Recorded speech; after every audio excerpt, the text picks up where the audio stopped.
Ingwenyama seyithumise belusi bemabandla kanye nemakholwa ngekungalulahli lunyawo lokuthandazela live. Ingwenyama beyiphefumula enkonzweni yelwenyuko esigodlweni eMbangweni lapho bemelelwe khona nguMbanenkosi Mguciso. Lenkonzo bengenelwe bomake emakhosikati engwenyama, bantfa benkosi nemakholwa lebekaphumi ngebuningi bawo nanoma bekunemakhata lebekahambisana nemvula.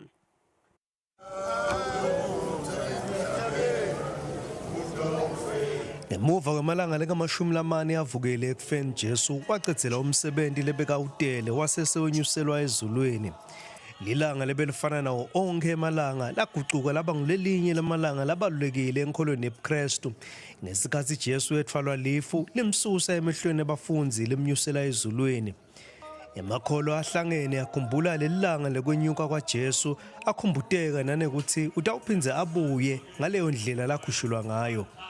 Ingwenyama ibonge emakholwa ngekungalulahli lunyawo lokuthandazela live kanye nemikhosi yalo. Silo semhlaba sithi kuko konke sifise ukuthi bafundisi namaswati jikelele kube sive lesichubekako nekuphila ngeliqiniso. Nebekunele ngithuma khona inkosi ukuthi iyabonga abazalwane kini nonke. Ngoba lo sila lekufisa inkosi ukuthi masiphile impilo yeqiniso. Lo sila inkosi ishumayele khona lapha ku Good Friday phenze yashumayela nakhona lapha kubafundisi ngalo engabezweni yasho ukuthi hey bafundisi yibambeni lento melani liqinisa matini loNkulunkulu ngelihlitiyo lephelele. Nebekune nami ngiyadibongela nje ukuthi ngidoma la embikweni njengoba like lasho lijanga ngathi awu emhlabeni kukhona indoda wakuthiwa uMoses. Moses wathiwa nje kwehla uNkulunkulu kwathiwa wena nguthuma nami simlelo ngaka. Wathi mina ngingibani wena kunene?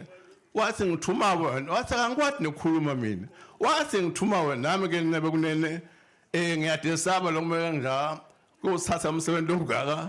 Wenkosi ngithi mile kodwa ingiboneni inkosi bakwade ukukhuluma ngiyawukhuluma nje sobani kepha ke awu nebe kunene sengishido lekushido inkosi ngiyabonga nebe kunene Sikhulu ndlala uhlaza ndwandwe lebesingene eticathulweni tendvuna etasekhaya uMbanenkosi Lindiwe. Sihambe emavini engonyama sathi tiyabonakala tithero temithandazo emakholwa ngale live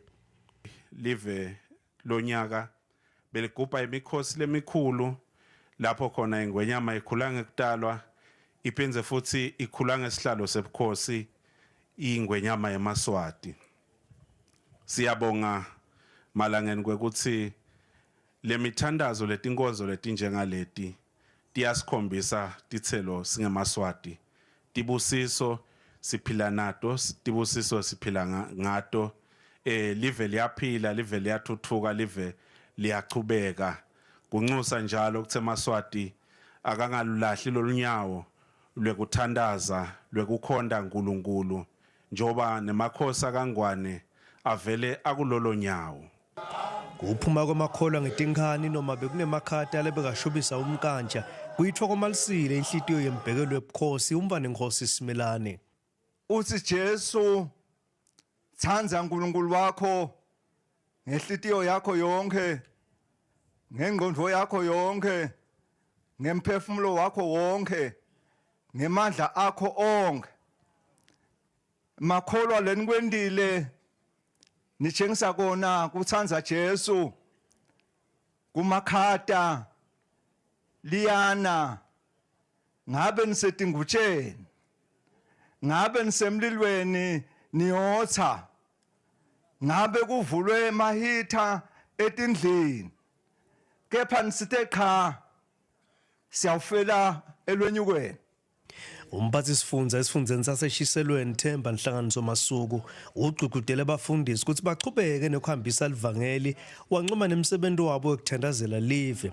Kanti umengameli we-League of Churches Archbishop Samson Hlatshwako uvete ukuthi imfihlo yemakhosi legcine live lakangwane linekuthula nempumelelo ukuthi yacondziswa nguSimakathe. Bafundisi labehlukene bahlephule livi kanti ishumayelo dabo betigcile kuloko lokwenteka ngelisuku lolwenyuko. Yamaswati yakhunjutiwe ukuthi kude eliswati leliyoba nesizathu sekungawuboni umbuso welizulu ngoba maningi emathuba ekuva ngaJesu lavulekile eveni leSwatini. Labanye abafundisi bagcizelela ukuthi amakholwa akagcwaliswe ngamandla amoya loyingcwele. Labanye njalo bakhumbuta emaswati ukuthi angathathwa indodana elive ngoba lo Jesu lwenyuka ngelifu uyawubuya masinyane. Lobika kwethu Indzabeni ngisandile Makhanyana Thabiso Dlamini esigodlweni eMbangweni. Umhlonishwa Ndvunankhulu